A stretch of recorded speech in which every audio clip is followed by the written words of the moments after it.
What's up guys, Freezy here. Blue Archive Global just got its first anniversary, so I thought I'd do a brief analysis video on all the future banners up to the end of October 2022. But before we get into today's video, I want to give a shout out to this video's sponsor LDplayer. I've been using their new version LDplayer 9 to play Blue Archive and Azure Lane for a while now, and it works great. Recently when I tried Nikkei, LD is able to run the game perfectly at 2K resolution max graphics settings. Nikkei is a pretty tough game to run. Other emulators I tried all had some issues, so I was really impressed. If you want to support the channel, you can download LDplayer using my link below. Now let's get back into the video. So first, let's go over all the bosses and the core students for each boss. Here I have all the bosses and the core students listed, and the students listed are needed for Comfy Insane Clear. 4 means they are crucial for the strategy and has no real replacements. Not having any of the core students will make the clear a lot more difficult, and the keyword here is comfy. If you have all the cores, you can do the strategies with a small amount of practice and clear Insane every day with very little time invested. Link to the sheet will be in the video description. I won't go over all the bosses in detail here. You can pause the video and read it if you want. Now the most important thing to take from here is that if you are free to play or a low spender, it is recommended to skip the damage dealer for bosses you can kill for one team. For example, Kazusa and Summer Nonomi. These two both kill their designated bosses with one team as the main damage dealer, with lots of time to spare. Since it takes 1500 Eligma to raise a DPS to weapon level 40, for one team setup, it is just much cheaper to bring the supports yourself and borrow the damage dealer from somebody else. Global server will get friend system soon, so borrowing will be much easier. When global server gets level 80 students, all the insane bosses will become fairly easy for veteran players, except for gods. This is a new boss, and it is way more difficult than the rest. It has 30 million HP, has same critical resistance as Hot, requires shields and reposition. On top of that, the boss split into 3 in phase 2, so you will need a student with focus fire to even target the real boss. Basically, if you don't deal enough damage with 2 or 3 teams, you can easily run out of students to use and unable to kill the boss. For this reason, clearing insane gods at Comfy requires 7 core students, much more than any other raid. Missing any core will make things much more complicated, so if you want to attempt insane gods, you gotta plan early and pull the right students. Now speaking of planning, let's go over to the banner analysis. This is gonna be a long segment, and I'll go over every banner up until the end of October of this year. Since there are so many banners, I will be very brief on each student. Banner marked with red borders means it is a limited banner. Global is on a accelerated schedule, so some filler banners might be skipped, and that means planning ahead is even more important if you want to be competitive. So let's start with the current banner on Global, the Rabbit Squad.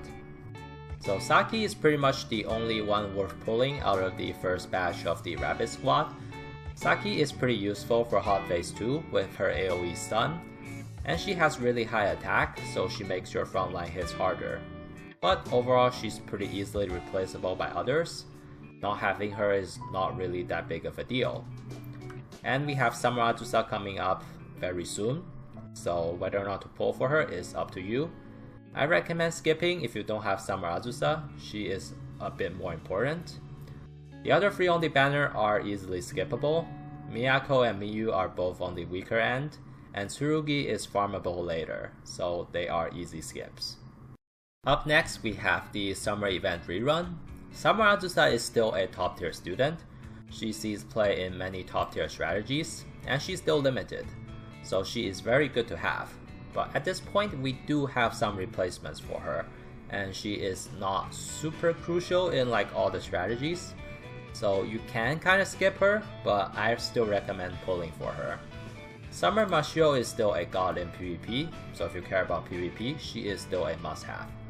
Summer Hifumi sees some niche play in some strategies, but overall we have a better tank coming right up, so skip. So after the summer event rerun, we will get the event for Iroha and Kaede.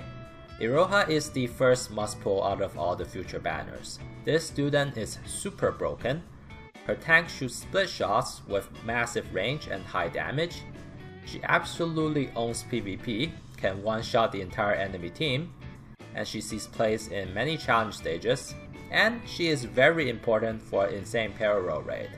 So she is an absolutely must pull. Not having her is gonna hurt. Kaede on the other hand is pretty weak. She doesn't really see play anywhere, and she kinda gets beat by a free event 1-star, so easy skip. After that we got Tsukuyo and Yuzu. Tsukuyo is a pretty good PvE tank. She is very survivable even at 3-star and has defense reduction on medium enemies. Though I recommend actually skipping her because we do have Summer Hoshino right around the corner. Global is on a accelerated schedule, and this unit is mostly for min-maxing, so I recommend skipping if you are free to play or low spender. Yuzu on the other hand is honestly pretty bad at the moment. She gets power creeped by Kazusa, so skip. Up next we got the Aru Squad student release. The Aru Squad students all have synergy with each other, so you either pull all of them or skip all of them, and I recommend skipping all of them, because they are pretty much only good for one raid, which is Insane Hero on indoor terrain, and not really good for anything else. If you do have the resource, I recommend pulling for Azuko. Azuko is very important for the first Insane Hero raid, though she eventually loses her spot to Summer Hoshino.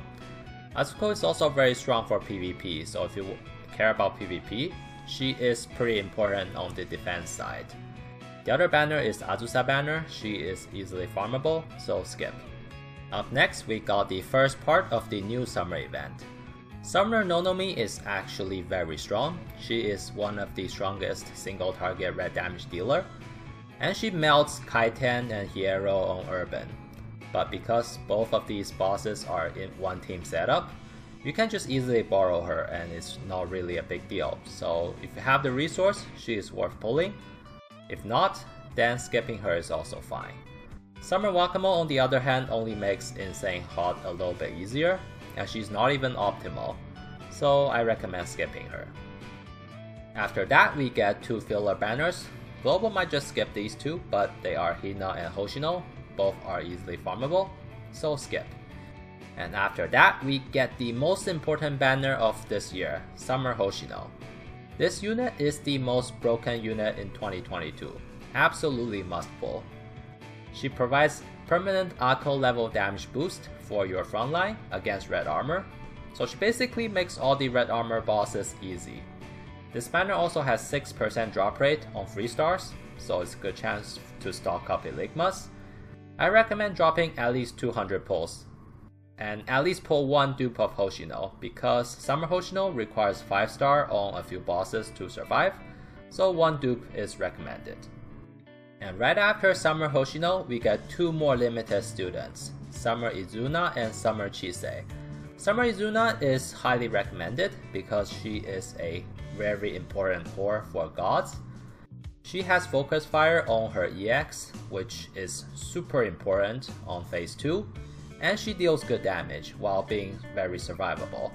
Since gods is extremely difficult, not having this unit will make things quite difficult, so I recommend pulling for her. Summer Chise on the other hand is just one of the worst limited student. Her skill kit is pretty good, but she doesn't use watch, so her critical rate is very low, and that means her damage output is just not good. She's very difficult to use and barely sees any top tier play, so I recommend skipping her. So after the summer event, we get 2 more filler banners to stock up Pyros, and then we have Saori and Aru. Saori is highly recommended. She hits really hard. Her EX skill is guaranteed to crit, and she gets a huge attack boost when used with Aru squad members. However, unlike other Aru squad members, Saori can work with Azusa, so she doesn't need other squad members to be good.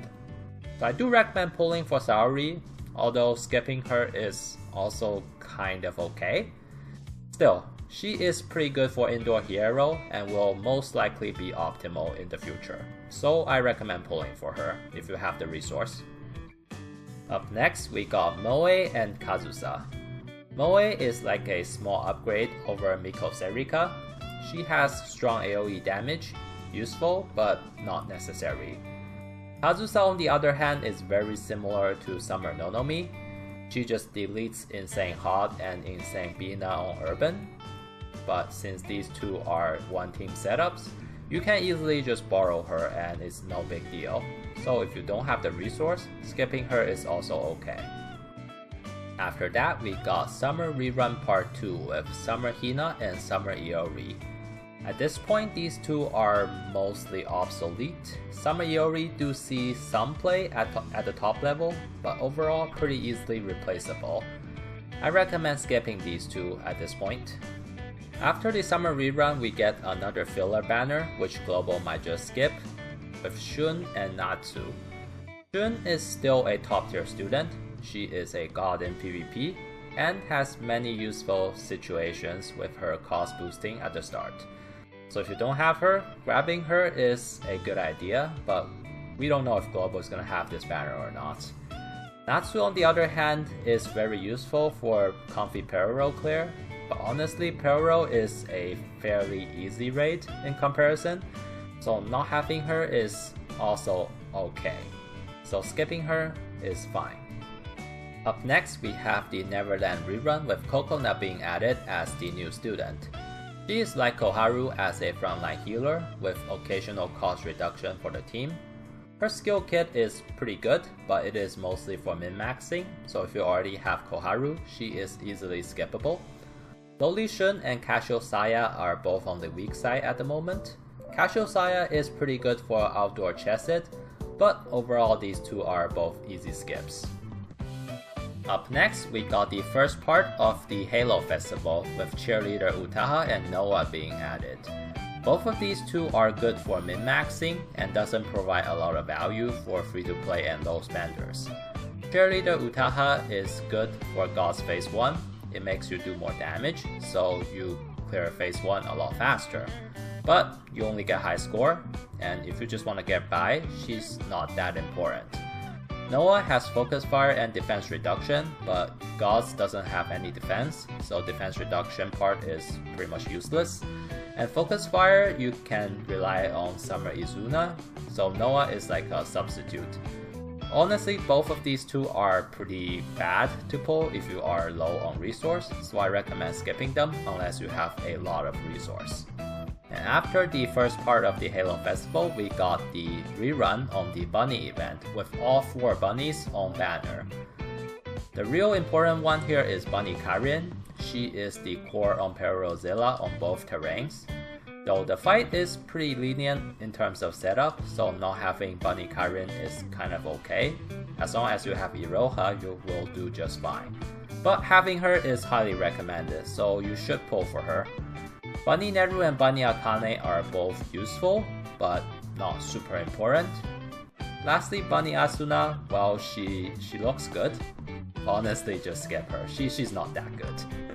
Up next, we got another filler banner which Global might skip, but this time we have Hibiki and Ako. Hibiki at this point is mostly obsolete in terms of competitive play, but she's still good for challenge stages and PvP. So skipping her is recommended, but if you really want to have her, pulling her is okay. Ako on the other hand is a must pull if you don't have her. She is core on literally every raid, so she is still the most important student to have in terms of competitive play. So if you don't have her, what are you waiting for?